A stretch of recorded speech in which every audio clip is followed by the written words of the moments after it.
الحمد لله وكفى والصلاة والسلام على من لا نبي بعده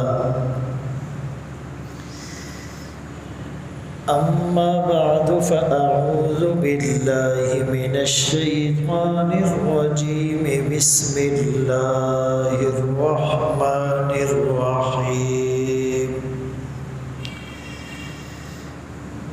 وأذن في الناس بالحج يأتوك رجالا وعلى كل ضامر يأتين من كل فج عميق ليشهدوا منافع لهم ويذكروا اسم الله في أيام معلومات. وقال النبي صلى الله عليه وسلم بعثت لأتمم مكارم الأخلاق أو كما قال عليه الصلاة والسلام.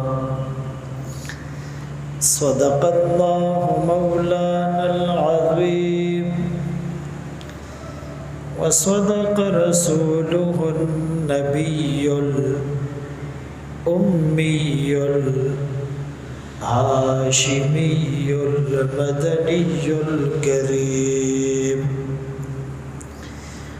ونحن على ذلك لمن الشاهدين والشاكرين والحمد لله رب العالمين. واجب الاحترام عزیزان گرامی، آپ کے سامنے قرآن کریم فرقان مجید کی ایک آیت کریمہ تلاوت کی اور سرکار دو عالم تاجدار مدینہ محمد مصطفیٰ احمد مجتبی صلی اللہ علیہ وسلم کی حدیث مبارکہ پیش کی. چونکہ حج کے ایام اور حج کا موسم اور حج کی تیاری اور حج کی درخواستوں کا سلسلہ تقریباً شروع ہونے والا ہے، اسی مناسبت سے حج کی فضیلت پر، حج کی فرضیت پر اور حج کے فلسفے پر کچھ گزارشات کرنا چاہوں گا. قرآن کریم کی اس آیت میں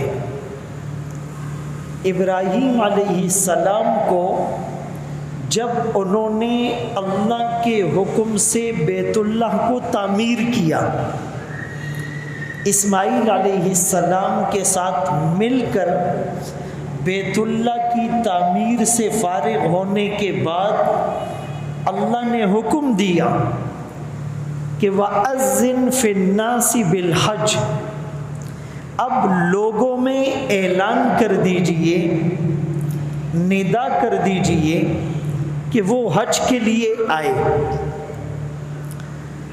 ابراہیم علیہ السلام نے سوال کیا کہ میری آواز ساری دنیا کے انسانوں تک کیسے پہنچے؟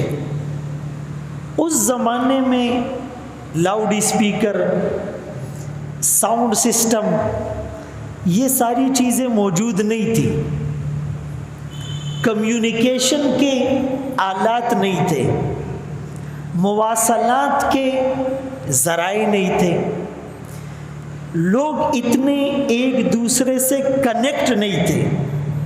آج تو گلوبل ویلیج ہے، دنیا کے آخری کونے میں بیٹھا ہوا انسان بھی آپ کی رینج میں ہے، آپ کی نظروں میں ہیں، آپ سے کنیکٹ ہیں، آپ کو اس کے بارے میں، اس کو آپ کے بارے میں پتہ ہے، ایک دوسرے کے حالات سے، موسم سے وہ باخبر ہیں. لیکن اس زمانے میں ایسا نہیں تھا. تو ابراہیم علیہ السلام نے کہا میری آواز کہاں تک پہنچے گی؟ اللہ کریم نے جواب دیا، اے میرے خلیل، دنیا دارالاسباب ہے، مخلوق اسباب کی محتاج ہے، لیکن میں خالق مسبب الاسباب ہوں. میں اسباب کا، آلات کا، اوزار کا، وسائل کا، انسٹرومنٹ کا، ٹیکنالوجی کا، ایکوپمنٹس کا، مواصلات کا، ذرائع ابلاغ کا، ریسورسز کا محتاج نہیں ہوں. میرا تو سوچ لینا فیکون، وہ مارز وجود میں آ جاتا ہے. تو آپ کا کام آواز لگانا، اس آواز کو ساری دنیا کے انسانوں تک پہنچانا، بلکہ جو روحیں ابھی تک عالم ارواح میں ہیں، جو بچے ابھی تک ماں کے رحم میں ہیں، ان تک بھی اس آواز کو میں پہنچاؤں گا. اب وہ بھی نبی تھے، آگے سے انہوں نے بھی آرگیو نہیں کیا کہ نہیں جی یہ تو مجھے سمجھ میں نہیں آ رہا. بعض مفسرین نے لکھا وہ حجر اسود پر چڑھے، بعض نے کہا وہ صفا کی چوٹی پر چڑھے، بعض نے کہا وہ جبل ابی قبیس پر چڑھے اور ندا لگائی. اللہ نے سارے انسانوں تک، پیٹ میں جو بچے تھے ان تک، عالم ارواح میں جو روحیں تھی ان تک اس آواز کو پہنچایا. جس نے لبیک کہا اللہ نے اپنے گھر حج کے لیے بلایا. جس نے ایک دفعہ کہا وہ ایک دفعہ آئے گا، جس نے 100 دفعہ کہا وہ 100 دفعہ آئے گا.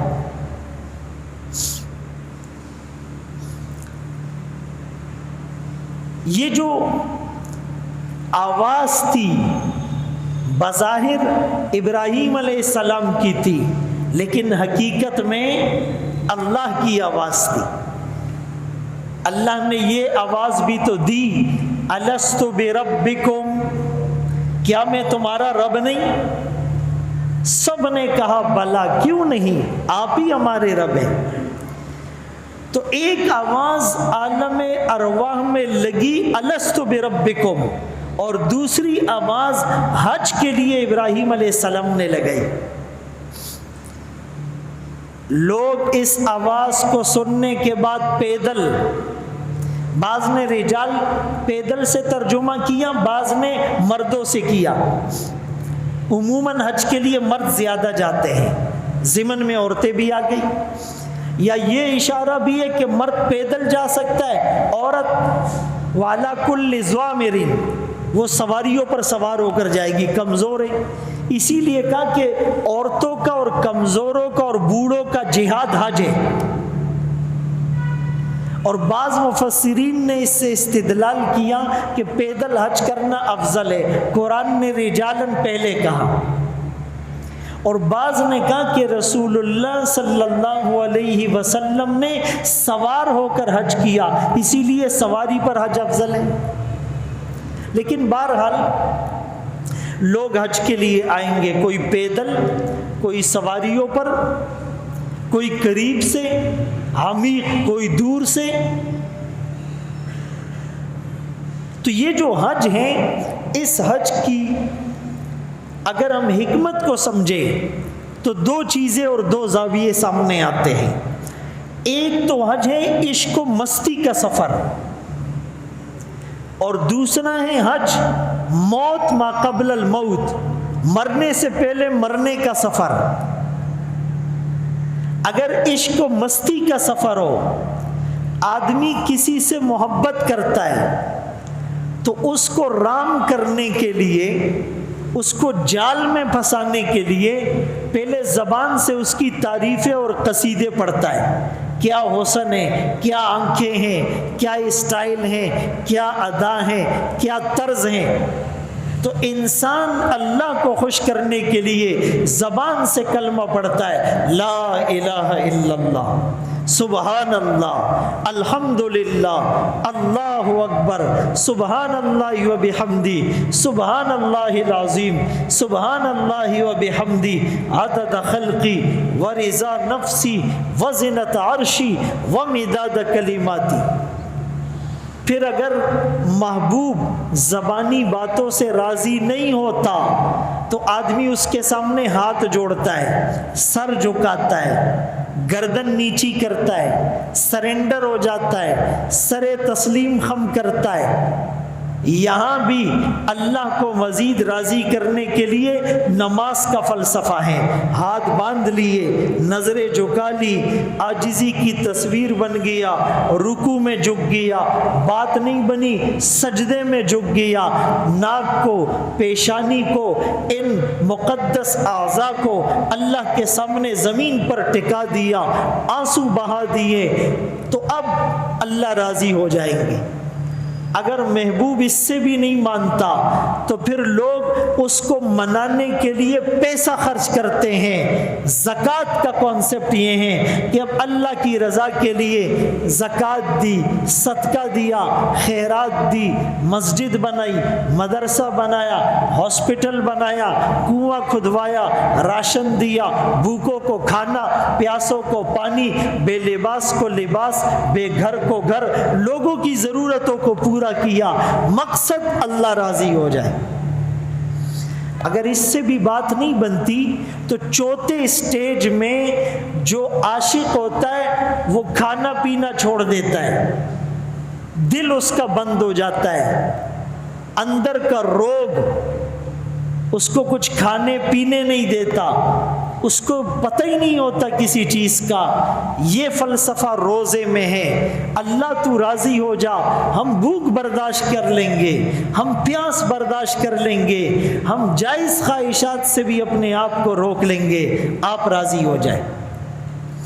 اگر بات اس سے نہیں بنتی، آخر میں دنیا کا مجازی عاشق مجازی محبت کی خاطر کیا کرتا ہے؟ دیوانہ ہو جاتا ہے، مستانہ ہو جاتا ہے، مجنون ہو جاتا ہے، پاگل ہو جاتا ہے، اور وہ اپنے گھر کو چھوڑ دیتا ہے، بیوی بچوں کو چھوڑ دیتا ہے، ماں باپ کو چھوڑ دیتا ہے، رشتہ دار اور برادری کو چھوڑ دیتا ہے، دوستوں کو چھوڑ دیتا ہے۔ یہاں بھی اللہ کو راضی کرنے کے لیے جب حج کے لیے انسان نکلتا ہے، لباس اتار دیا، ٹوپی پگڑی اتار دی، گھڑی اور جوتے اتار دیے، بیوی بچوں کو چھوڑ دیا، ماں باپ کو چھوڑ دیا، گھر اور گھر کے بستر کو چھوڑ دیا، دوست اور برادری کو چھوڑ دیا، اب وہاں پر اللہ کو منانے کے لیے جاتا ہے، کبھی مینا میں تو کبھی عرفات میں، کبھی مکے میں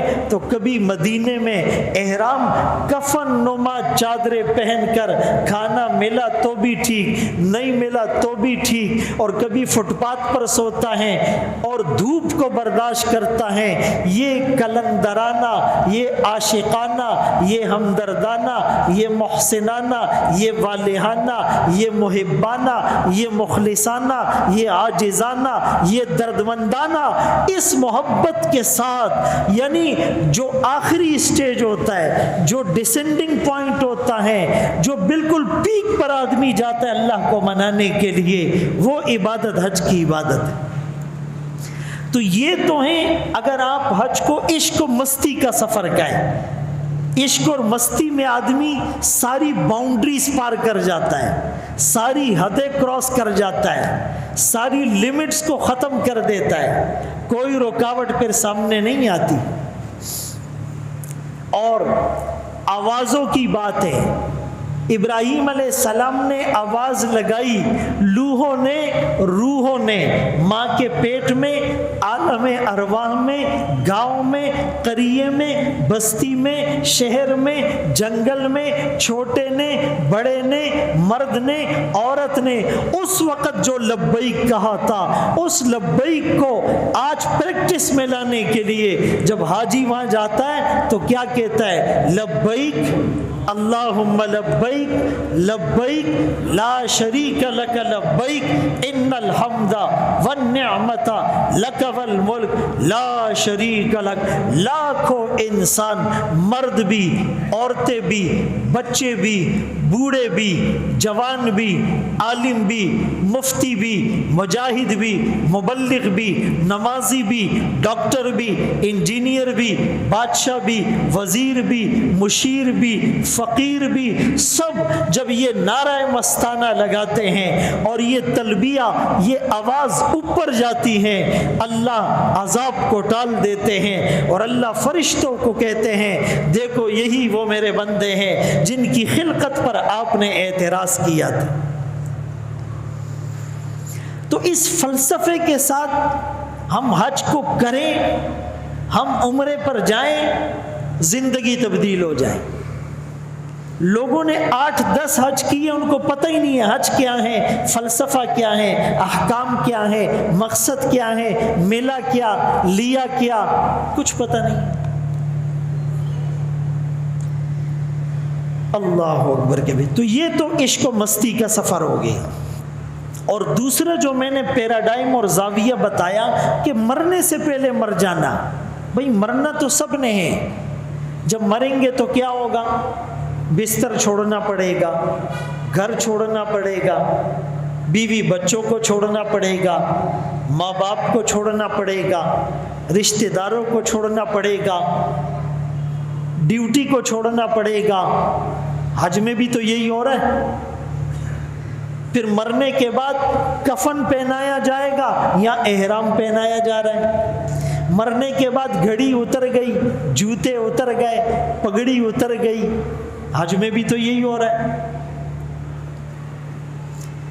پھر مرنے کے بعد دنیا والوں سے تعلق ڈسکنیکٹ ہو جائے گا، کسی کا ہوش نہیں رہے گا۔ حج میں بھی تو یہی ہو رہا ہے۔ اگرچہ ہم نے موبائلوں کے ذریعے سے کام خراب کر دیا، جہاز میں ہیں تو پہنچ گئے، اتر گئے تو اتر گئے، احرام باندھ رہے ہیں، حضرت یہ کر رہے ہیں، حاجی صاحب یہ کر رہے ہیں، وہاں بھی وہ جو ایک ڈسکنیکٹ ہونا تھا وہ ہم نہیں کر رہے۔ یہاں تک کہ لوگ بیت اللہ میں جا کر بھی اس گھر کو دیکھنے کے بجائے، طواف کو دیکھنے کے بجائے، رونے کے بجائے تصویریں اور ویڈیو بنا رہے ہیں۔ مسجد نبوی میں جا کر نعرے لگا رہے ہیں، تصویریں اور سیلفیاں بنا رہے ہیں۔ لیکن جو اصل حج تھا، جو لوگوں نے کیا اور آج بھی کرتے ہیں، اس میں دنیا والوں سے تعلق ختم ہو جاتا ہے۔ مرنے کے بعد بھی ایسا ہوتا ہے۔ پھر مرنے کے بعد کیا ہوگا؟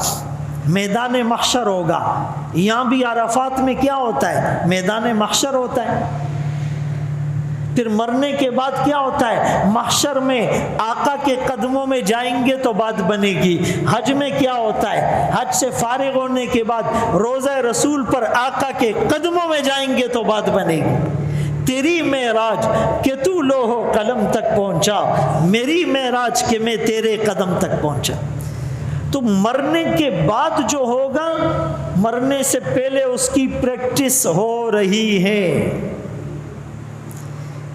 اسی لیے ابراہیم علیہ السلام کو اللہ نے حکم دیا میرا گھر بناؤ۔ گھر بنانے کے بعد کا آواز لگاؤ۔ گھر بنانے میں حکمت کیا تھی؟ اللہ تو ہر جگہ ہے، لیکن جب کوئی کسی کا دل توڑتا ہے، دل دکھاتا ہے، ندامت ہوتی ہے، پچھتاوا ہوتا ہے، افسوس ہوتا ہے، تو پھر وہ چاہتا ہے میں اس کے گھر جا کر معافی مانگوں، میں اس کی چوکھٹ پر جا کر پڑ جاؤں، میں اس کی دہلیز میں جا کر ماتھے کو ٹکا دوں۔ اور جتنا بھی بڑا دشمن ہوتا ہے، جب وہ آپ کے گھر پر آتا ہے، اور آپ کے دروازے پر آتا ہے، آپ کا دل نرم ہو جاتا ہے، آپ کہتے ہیں یار بس کورا پوری رالے گھر تک آ گیا، اب اس کو کیا میں معاف نہیں کروں، آدمی معاف کر دیتا ہے۔ تو یہاں بھی اللہ کے اس گھر اس نیت کے ساتھ جانا، اللہ بہت ناراض کیا آپ کو، بہت احکامات توڑے آپ کے، بہت سنتیں چھوٹ گئی آپ کے حبیب کی، اے اللہ بہت ہم نے آپ کو ناراض کیا، لیکن اب ہم آپ کے گھر آ گئے ہیں، اعتکاف میں بھی آپ کی دہلیز پر آ گئے ہیں، آپ کی چوکھٹ کو پکڑ لیا ہے، تو اللہ ضرور معاف کرتے ہیں۔ اور پھر جب آدمی طواف کرتا ہے، 7 چکر لگاتا ہے، ایک بزرگ سے کسی نے پوچھا یہ چکر لگانے میں کیا حکمت ہے؟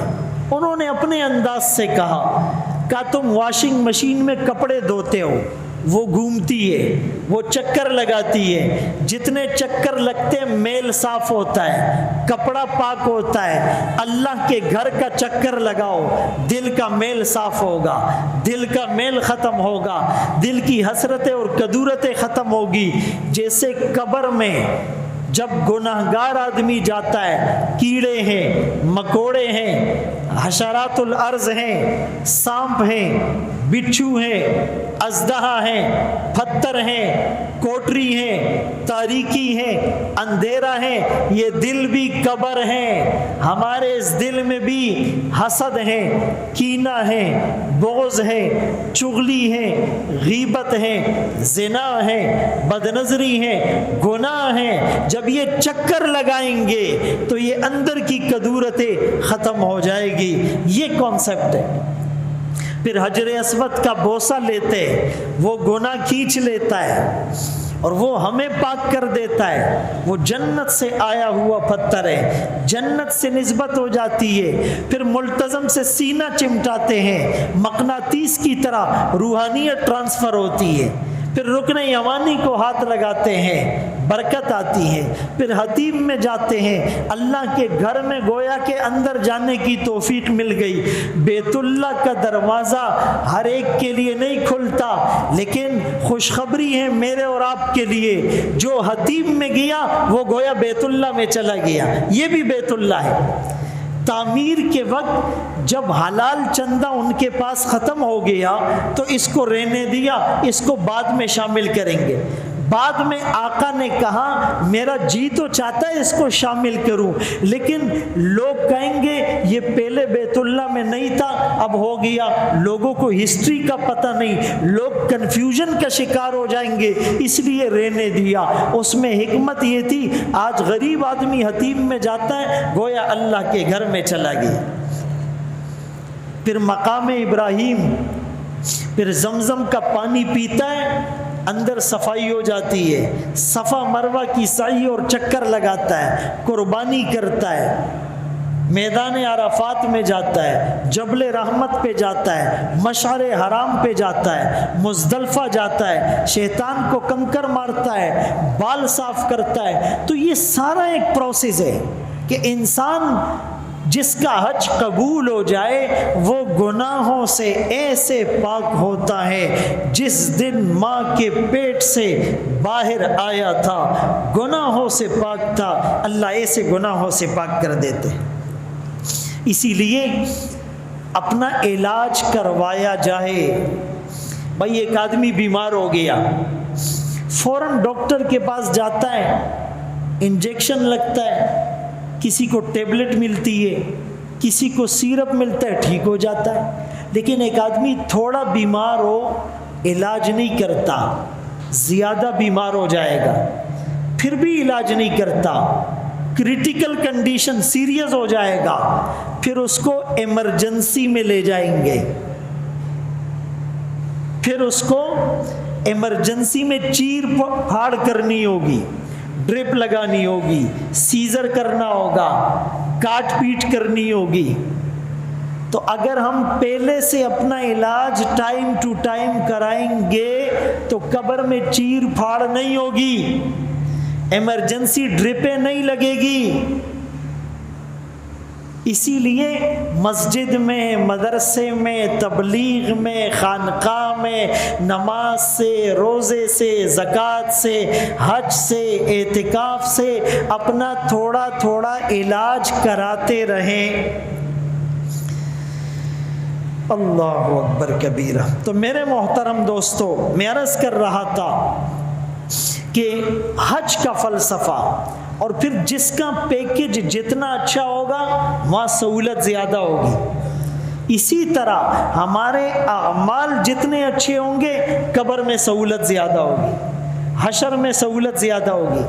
یہاں تو حج کا پیکج خریدنے کے لیے پیسہ دینا پڑے گا، اعمال کا پیکج خریدنے کے لیے کوئی پیسہ نہیں ہے، بس خشوع زیادہ ہو، اخلاص زیادہ ہو، للہیت زیادہ ہو، توجہ زیادہ ہو، یکسوئی اور استحضار زیادہ ہو، عاجزی اور انکساری زیادہ ہو، تو پھر قبر کا پیکج سہولت والا، حشر کا پیکج سہولت والا، پل صراط کا پیکج سہولت والا، اللہ کے سامنے پیشی کا پیکج سہولت والا، منکر نکیر کے سوالات کا پیکج سہولت والا، میدان محشر میں پوچھے جانے والے 4 سوالات کا پیکج سہولت والا، پھر مزے ہی مزے ہوں گے، لیکن دنیا میں اعمال کرنے ہوں گے۔ اسی لیے حکیم بن حزام نے جب راہ خدا میں 100 اونٹ ذبح کیے، 100 غلاموں کو آزاد کیا، تو ہاتھ اٹھا کر کہا، اللہ ہم بھی تو تیرے غلام ہیں، ہمیں بھی جہنم کی آگ سے آزاد کر دے۔ ہم بھی اپنے آپ کو پیش کرتے ہیں۔ عزیزان گرامی، اس حج کا ایک فلسفہ یہ ہے، اخلاقی پہلو، کہ پہلے دن سے ہی آدمی تمام امتیازات کو ختم کر دیتا ہے، امیر غریب کا فرق ختم ہو جاتا ہے، وہاں پر سب بس اسی ایک احرام میں۔ وہاں ایسا نہیں ہوتا ہے کہ بھائی یہ امیر ہے تو اس کا احرام سرخ کلر کا ہوگا اور یہ غریب ہے اس کا احرام پیلے کلر کا ہوگا، ایسی کوئی کہانی نہیں ہے، سب کا ایک سیم کلر ہوگا۔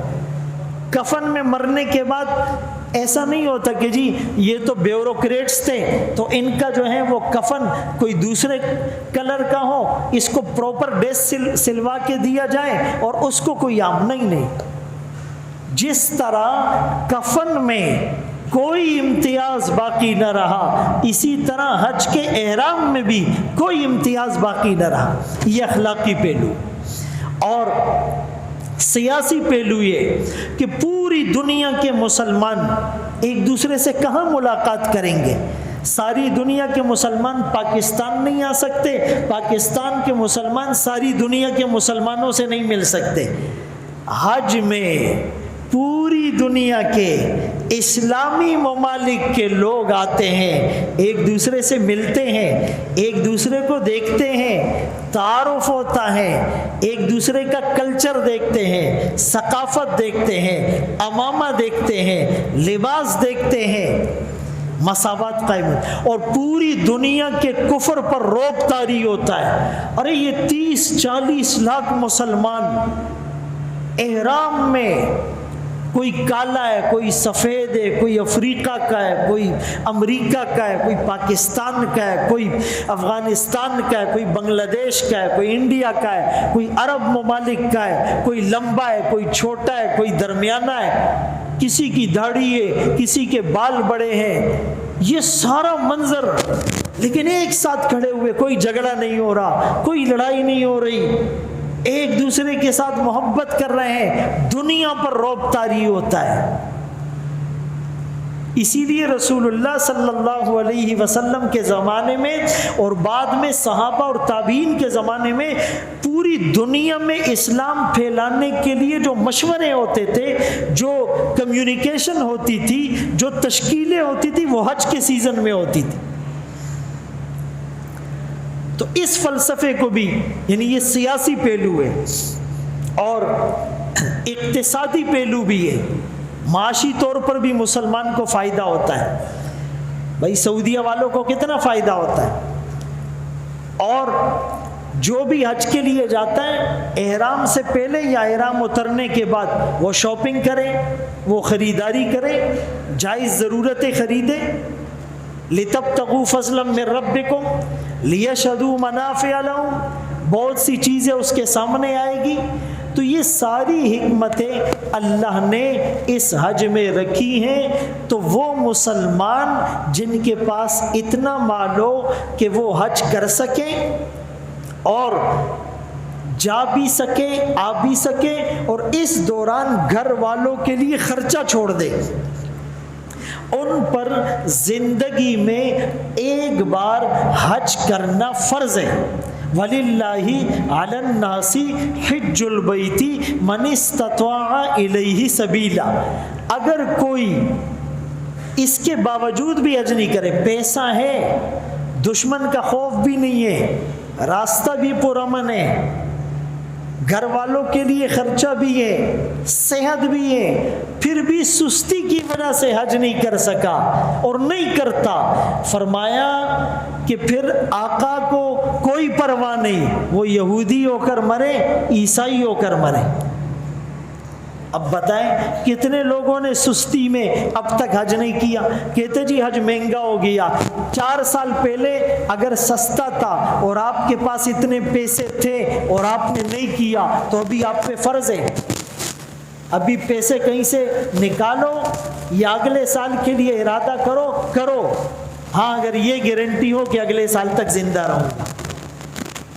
یہ بہت خطرے کی بات، بہت سے لوگ سستی کی وجہ سے حج نہیں کر پاتے۔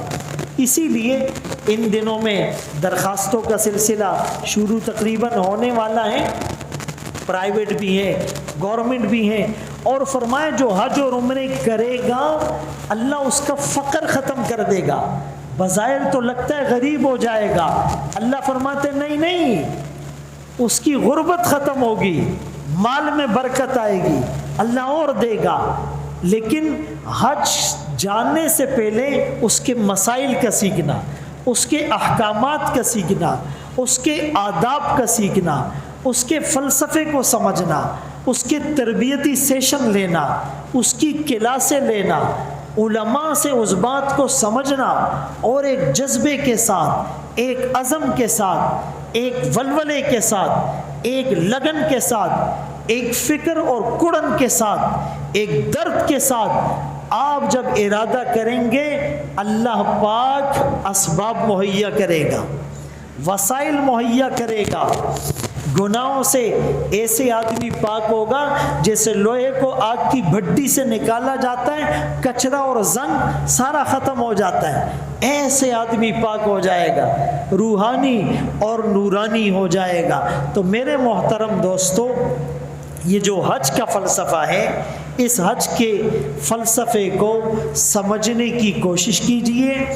جن لوگوں نے اب تک نہیں کیا، جن پر ابھی فرض ہے یا 5-6 سال پہلے فرض ہو چکا تھا اور اس وقت سستی کی وجہ سے نہیں کیا، تو اب ان پر کرنا بھی لازم ہے۔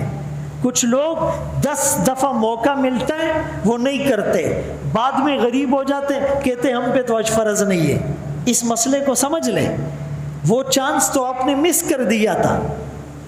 دنیا میں کہیں نہ کہیں، کبھی نہ کبھی آدمی اس کنڈیشن میں ہوتا ہے کہ اس پہ حج فرض ہو جاتا ہے اور وہ کر سکتا ہے۔ تو ہر آدمی اپنے ان معاملات کو دیکھے اور اللہ کی رضا کے لیے ہو، اخلاص اور للہیت کی بنیاد پر ہو۔ ایک بزرگ کے پاس ایک شخص آیا، کہنے لگا حضرت حج پہ جا رہا ہوں۔ تو انہوں نے کہا کہاں جا رہے ہو؟ کہا جی بیت اللہ جا رہا ہوں۔ انہوں نے پھر پوچھا کہاں جا رہے ہو؟ کہا جی کعبۃ اللہ جا رہا ہوں۔ انہوں نے پھر پوچھا کہاں جا رہے ہو؟ کہنے لگا جی اللہ کے گھر جا رہا ہوں۔ کہا جس کے گھر جا رہے ہو اس سے تعلقات ٹھیک ہیں، اس کا تعارف پورا ہے؟ ہم جب کسی کے گھر جاتے تو پوچھتے یار یہ آدمی کون ہے، اس کا عہدہ کیا ہے، لیول کیا ہے، رینک کیا ہے، اس حساب سے تیاری کر کے جاتے ہیں۔ کیسے جائیں گے، سلام کیسے کریں گے، کون سا تحفہ لے کے جائیں گے، بات کیسے کریں گے، ہم اللہ کے گھر جا رہے ہیں، اللہ کو پہلے راضی کر لو، اس کے گھر جانے کے آداب سیکھ لو، اس کا پورا تعارف اور پوری قدرت سامنے آ جائے، وہاں جا کر کیا کرنا ہے، کیسے کرنا ہے، ان تمام چیزوں کا علم حاصل کر لو، پھر جاؤ، مزہ آئے گا۔ اللہ ہم سب کو حج بیت اللہ کی سعادت نصیب کرے، بار بار نصیب کرے، مقبول حج اور عمرے نصیب کرے۔ وآخر دعوانا ان الحمد للہ رب العالمین۔